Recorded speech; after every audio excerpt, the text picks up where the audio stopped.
Now, you don't know the true meaning of this show or a standpoint whatsoever, this episode will clarify things big time.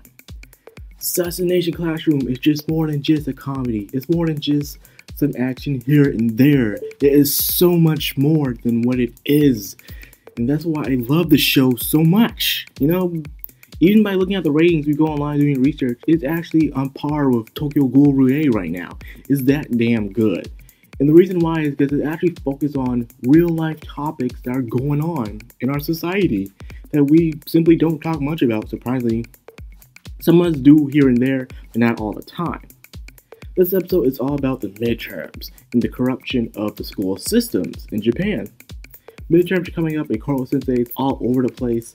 His speed, once again, is super impressive. He just here, there, everywhere at the same time, even taking a break outside. This motherfucker is too freaking fast. And brief to the point is that his methods are pretty much trying to teach everyone a specific subject. He even brings out a Naruto reference to one of the dumbest kids in the class, and it was freaking hilarious. However, the principal came by and he pretty much just blows up in their face. The reason why Classy exists. He exists because he believes in the ant thing. He believes to have a weaker joint so the other people will strive not to want to become like the weaker points. And as you can clearly see, no matter what they do, people will look down on these guys because it's meant for it to happen. You need to have something weak for there to be something strong. And that's what he believes. In a way, it's very fucked up. It's messed up. Extreme discrimination of rank and intelligence is what really goes on up in this show and also in real life. So having this, it was interesting when he took the midterms. Koro Sensei asked them, you should study more, but they're all like, if we kill you, we get the 10 billion. Who cares, man? We don't care about school. Be rich, you know. We're class C. Who cares? Then this is where Koro Sensei shows off his freaking wisdom about the second weapon. You need to have a plan B. He pretty much says, hey, what if you fail? What if you don't kill me? Someone else does. And then you're off of your education and your career. So pretty much you're screwed. You need to always have a plan B. That was the moral that he was trying to tell these kids. Next is the midterms. Midterms, they were actually doing well. Koro Sensei's methods were really good. And I did like how they were doing the monsters, you know. How sometimes a hard question, it just feel like you're fighting a freaking monster or a hard boss on a video game. And that's how it feels like, so I liked how they did that. Next is how they were easily answering the questions. They were getting it, they were understanding it. And then question 11 came out of nowhere. Some weird, crazy, shadowy creature and fucked them over. And it turned out to be something they didn't even learn yet. That was just fucked up to I don't know how. So in a way, the principal knew that they would at least be a little bit more intelligent. So he started putting things there that they didn't even learn yet. So if you ask me, that's basic bullcrap.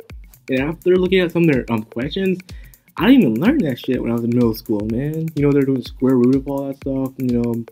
All that stuff I didn't even learn in middle school. So I was surprised they even have these questions. So they're not that dumb as we think they are, but I guess in Japanese standards, they're not that bright. So Koro Sensei pretty much feels kind of this point that he underestimated this principal. This principal is a fucking dick. He is, in a way, to me, the main antagonist of this whole entire series. Not Koro Sensei, even though he wants to blow up the world, he might have his reasons why. And speaking of blowing up the world, there's something the principal said that caught me off guard. He said, you were supposed to be this world's savior, but instead, now you're his villain. So, that throws some hints about Koro Sensei's true purpose.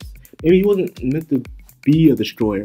In fact, who created him in the first place? So that clearly has a lot of things going on, a lot of mysteries jumbled up.